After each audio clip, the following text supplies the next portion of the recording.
Good morning, everyone. My name is Chuck Faverka from Kunsley & Associates, where I work in support of Michigan Medicaid and currently serve as the co-chair on the Claims Subworkgroup. The mission of the Claims Subworkgroup is to facilitate implementation of the 837s, provide a forum to address business issues related to the implementation and use of the 837s, and create white papers and provide educational guidance on issues related to the implementation and use of the claim transaction. We'll be addressing the third today. I am pleased to introduce our panelists who will discuss our topic, migration to new industry transaction standards. Diana Fuller from Michigan Medicaid, Beth Davis from Verdime, and Stanley Nachimson of Nachimson Advisors join us today to share their perspectives. Beth and Stanley are also co-chairs on the WEDI Claims Subworkgroup. Each of our panelists is knowledgeable in the healthcare field, participates in national discussions, and is very active in the WEDI community. Please join me in welcoming our panelists. Diana, please begin the panel and share your thoughts with us. Okay, again, my name is Diana Fuller. I'm from State of Michigan Medicaid. And I'm going to bring to you the perspective from the payer's point of view about migrating to the X12 80/20 standard for, they're recommending right now just the 837s and 835s, but I am recommending for all the currently mandated HIPAA transactions.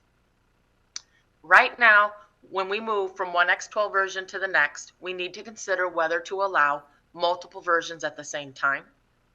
Although multiple versions of implementation date, like if you have one that overlaps another, when you do that, there are multiple implementation date flexibility for individual entities is great, but it creates particular problems for payer organizations. If the industry implements a new version on a uniform industry-wide cutover date, these problems for the payer are significantly reduced and support for current production uses is greatly simplified. This approach will create fewer transaction exchange and therefore payment issues during the ramp up to the required implementation date. Now, currently today, we're only required to have one standard in production at a time, currently 5010. However, in the proposed rules, they are saying that we propose 80/20 for 837 and 835, 60/20 for the 275 attachments, and 50/10, which is our current standard, for all the other transactions. Now, right now, every entity in healthcare industry commits time and talent to maintain a standard. This maintenance imposes cost on every provider, health plan, payer, and intermediary in the industry. If you have a transition period for accepting multiple standards for an 837 transaction, that would increase cost as well for front-end edits and snip errors, because that means we also have to have multiple templates for each 837 transaction. So if you have 5010 and 8010, you have to have double templates, Allowing multiple standards at the same time means that if you do any update at any one of the standards, it must be researched to determine whether that update affects any other standards transaction, software, screen system, or business process that is already in use. Multiple standards transition period would also require multiple standards for all related transactions, such as if we have 5010 and 80/20 for the 837s, we're also going to need a 5010 and an 80/20 for 835s, as well as 999s and TA1s. When an entity, a paying payer, clearinghouse provider, EHR, practice management, or claim processing system receives and displays a transaction and data is missing, how does the user know if the data is actually missing, or if the standard that the transaction was sent in does not include that information? And what if you need that information for claims adjudication? This situation then must be researched in order to resolve the matter. Do you deny the claim because you didn't get the data, or is the data just not held in that standard? That takes a resource, time, and money. Now, if you add the 60/20 standard, which is what is being proposed for 275, all of these manifest again, and this becomes more problemsome, and it costs more money. For Michigan Medicaid, we're planning to use the existing 50-10 standard in our production environment, and we'll use the new 80-20 standard only in our partner B2B testing environment until the mandated implementation date. Having various standards in use at the same time also increases maintenance resources and downtimes. When everyone is not using an identical standards version, coordination requirements between the payer and its partners are increased for both normal daily exchanges and when moving to revisions. Proposed regulations require a payer to support a trading partner test environment for 1 year prior to the required implementation date for 80-20. An entity in the healthcare industry who receives a HIPAA transaction is required to return a response, 999 or TA1, using the same standard in which it was received.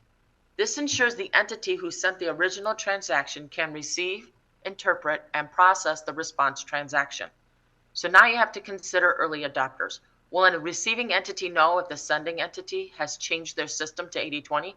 What if the sending entity is on the bleeding edge and is one of the first to convert to 80-20? Then an entity who went completely to 80-20, would they be able to accept a 50-10, 999, TA1, or even an 835? Consider late adopters. When a sending entity, whether due to size, lack of funds, or internet availability, is one of the last to change to 80-20 from 50-10. Partner responses must be sent back in the same standard as the transaction received, so the sending entity might be able to accept the 50-10. If you send back an 80-20, it's not going to work because they will not be able to receive it. Then you have to think, does a 50-10 999 TA1 hold enough information, data elements, to give the appropriate responses to an 80-20 transaction? Does it have all the appropriate data elements and identifiers to give the appropriate response, or is it lacking information that would be necessary to the entity receiving it? Diana? Yes? I'm sorry. To give a little bit of time for the remarks, we have a hard stop at 8:45. Oh, wow. Okay. We're just recommending that for me or for the whole, I'm sorry, Beth, for me or for like the whole thing? For you, and then we'll make a couple of comments Okay. Okay. Thank as you. well. Thank you. Sorry. It's okay. It's okay. I was just confused. The proposed rules are supposed to make EDI simpler, not more complex and problem-ridden. Every entity will have to set up a test environment for each standard, 60-20, 80-20, while keeping the 50-10 test environment for enrollment of new trading partners prior to the implementation date of the new standard. There are no deadlines for updating any of the other transactions to 80-20, which indicates the industry will be likely using multiple standards for years with no hard cutover date. 3 standards mandated for the industry at the same time means higher costs, talent needed to maintain all 3 standards simultaneously in both production and test environments. Multiple standards for years means continuous higher costs for maintenance and more downtime. There will be small entities in the industry, providers, urgent care, etc., who may just drop to paper because having more than one industry standard is too much work and costs too much money to maintain for their small practice. And paper claims are still an accepted form of claim submission mandated by CMS. So what we are proposing is that in summary, maintaining multiple standards at the same time is very costly, potentially error-prone for a payer organization. We plan and recommend only one standard version to be used in a production data exchange for all currently mandated HIPAA transactions. Migration from one version to the next should be done on a single, industry-wide implementation cutover date. Payers should make their implementation plans, companion guides, test environments available well in advance of the required implementation date. Once currently mandated transactions, once all of them have been migrated to the new standard, then any new mandated transactions, attachments, can be implemented using that same standard version.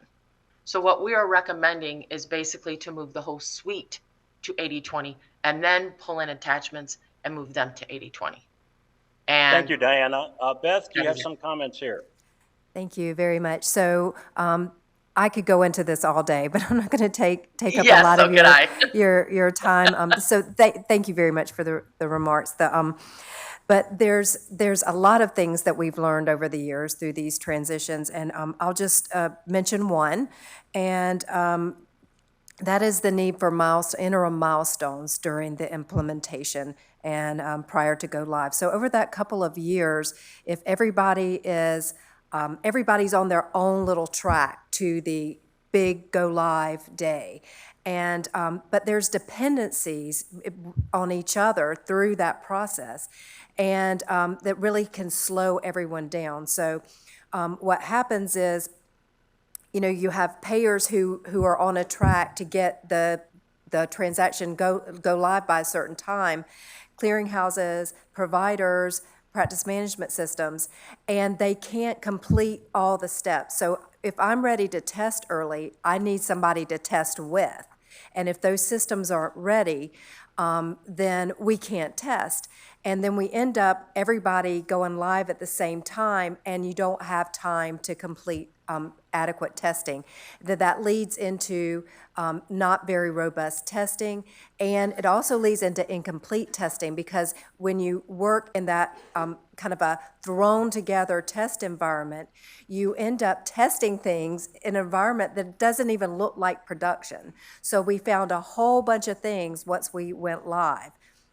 So we have a whole list that we're working on, and written in our paper. I'll let Stanley talk about that, but that's just a little bitty taste for some of the things that we've learned and hope to do better in the next transition.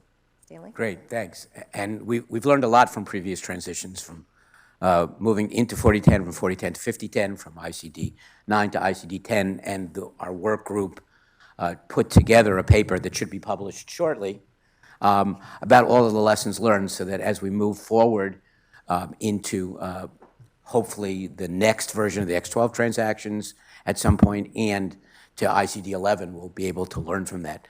One of the points that I noticed, at least from previous transactions, is the need for standard test data, instead of everybody trying to come up with their own set of test data. If we can agree upon a basic set of test data, that will make sure that at least people have data to test with, and they can compare their results from payer to payer, if you're a provider, or from provider to provider, or from clearinghouse to clearinghouse. And those test that test data exercises different specialties, anesthesia, all the different flavors of data, so that you don't get surprises. Yes, even dental. So it's important that not only do we have test schedules, but standardized test data and agreed upon industry milestones. One of the most important things I think we learned from the ICD-10 transition is we really need to work together on this. This can't be done in silos, and to have a centralized entity at least monitoring the industry, whether it's CMS or WEDI or someone else, and assisting industry participants is a very valuable thing to have. I think we're pretty close to being out of time. Do we have time for any questions? Nope. No. We don't. Well, thank you very much. Appreciate it. Thank you to our panelists. Diana, Chuck, thanks. Thank you. And join our work group.